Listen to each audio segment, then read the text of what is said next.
Europe at the time. I remember going to school, a lot of Italians coming in. But there was a huge influx in the 60s and 70s, so what was done was we built a lot of housing, right? Somehow that disappeared, and as a country, and this idea that everyone needs to get into the market, like, that's great, but that's not a reality for everyone. Not everyone wants to be in the market. Not everyone can afford to be in the market. And especially now with the cost of housing, and this is totally digressing a little bit from the full question, but with the cost of housing, most people cannot get into the market and never will be able to. And that's not a bad thing. Renting, there's nothing wrong with it, and we need to change this mentality. The problem is rental costs have gotten skyrocket because we do not have the inventory. So yes, I would definitely go back to your question, Anna. Thank you. Sorry, I would pull back on immigration until we can ensure that there's adequate housing.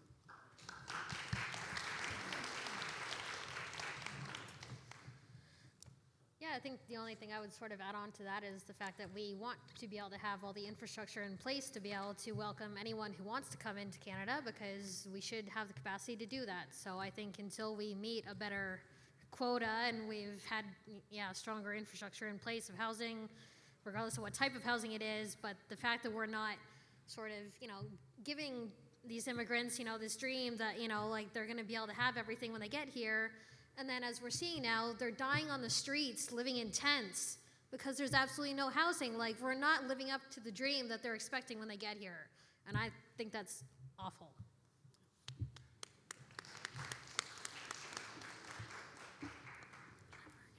Trevor Isaac again, Park Royal Community Association. This question is surrounding climate. It's open to all candidates, but I'd like to hear Mary's response. The extraction of lithium used to produce EV batteries is a water and energy intensive process, generating roughly 1 ton of waste every 20 kilograms of lithium mined. In the absence of technology to reclaim and recycle these minerals from spent batteries, existing minerals reserves must be insufficient to meet growing global demand. There are many unanswered questions about the long-term viability and sustainability of EVs, with some scientists suggesting we may be solving one problem by creating another. What are your thoughts on this, and how would you tackle this? And the topic is climate and having to do with lithium batteries and sustainability. Go ahead, Mary. Trevor, thank you for the question, and I agree with those statements, that we are just replacing one with the other. We need serious investment. Number one, we don't live in a community that was built, well, Port Credit maybe a little bit, but we don't live, as our riding as a whole was not built for any other transportation than the vehicle, and we need to change that. We need to ensure that we have walkable communities, that I can walk to a grocery store, I can walk to kids can walk to school, that we need to start building. So densification will change this, and I believe in gentle densification, not but that we can make our communities. But we need to ensure that people have walkable places. I walk around town, the sidewalk's about this wide, and I'm fighting with people, right? And my dog's in the way, and the cars have like 4 lanes, right? And I'm not against the car. Listen, I drive a car, I love my car. Without my car, I really couldn't get a lot of places efficiently in the city, right? But we need to look at whole circular ways of fixing it. It's not just about replacing one type of vehicle with the other, and I agree with that. But we need serious investment in transportation, and we need to ensure that people can walk, they can cycle, EV bikes, whatever. Just need to change the way we do things. All right, we're winding down, so I'd like to move on. All right, you don't want me to answer the question?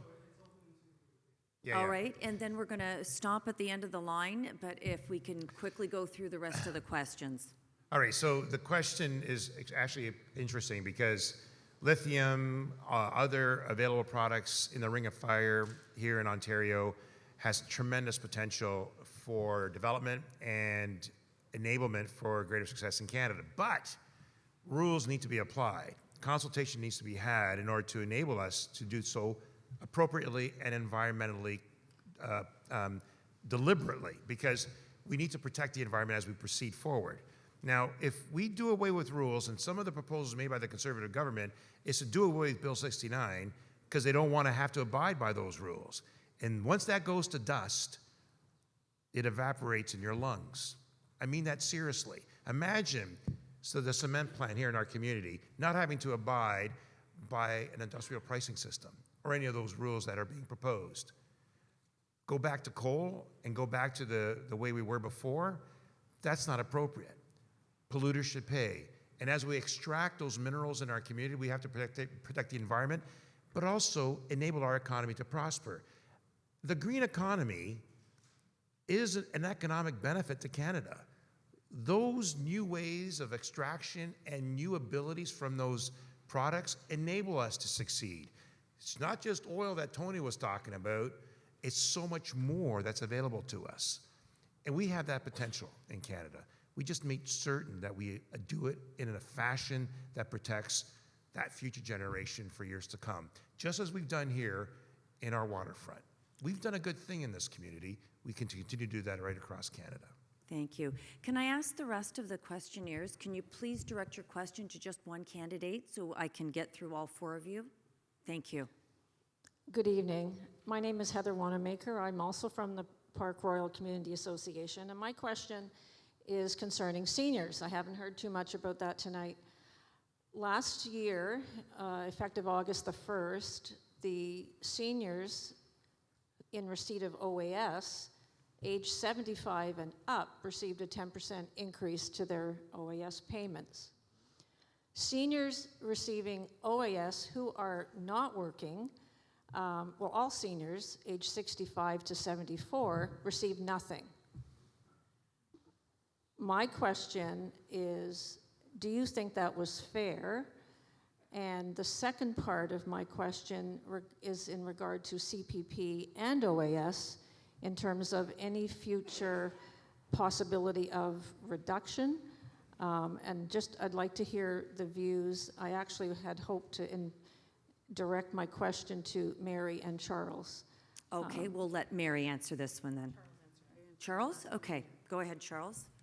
Yeah, so there is a necessity for Canada to do its utmost to protect those that built Canada. And our seniors today are actually exposed, based on fixed income and their lack of income, to higher inflation and higher costs. And they're spiking a lot more than they're receiving. So we have increased OAS, we have increased GIS, we have lowered the seniors' ability to be on CPP at 65 because the Conservatives had bumped it up to 67. But we need to have greater supports for retirement security and retirement income. That's why just recently Mark Carney announced that he would take measures on those with registered incomes not to have to release as much of it so they don't get taxed as much. And we also have enhanced CPP, but doesn't give immediate effect to the seniors. It's going to give better effect to those in the younger generation. So to counter that, we introduced seniors dental care. Right? Can you please answer the question specific to age 65 to 74, please? And it's being expanded to everyone, right? So that is going to proceed. It's an ongoing process. So we need to provide for greater support for seniors, as well as adult and active living seniors. Now, long-term care, PSWs, all that also has to be enhanced and supported, but we want more quality care, more dignity and safety of our seniors, especially as they get older and more in need. So all of that is being enhanced, all that's being invested, and our seniors, of which Evelyn has mentioned, I'm one, so we have to make certain that we take every step necessary to protect that income and their livelihood as we go forward. A lot of them are asset rich, possibly. Many are not, especially if you're a single senior. You don't have the benefit of dual citizenship. Would you please answer the question that I asked? What is your thoughts on seniors who did not receive the increase to age 65 to 74? And would you support that? Well, we've just enhanced many other aspects of it. So we need to support seniors at 65 to 75, especially those that are lower incomes. Specifically OAS is what my question was. I understand, and we are doing and looking to do so. Thank you. All right, next. My question is for Charles. This week, Mr. Carney, Prime Minister Carney, spoke about building homes, the need for housing, and he talked about using prefab homes. And I understand, and I've read that Brookfield Asset Management owns a large interest in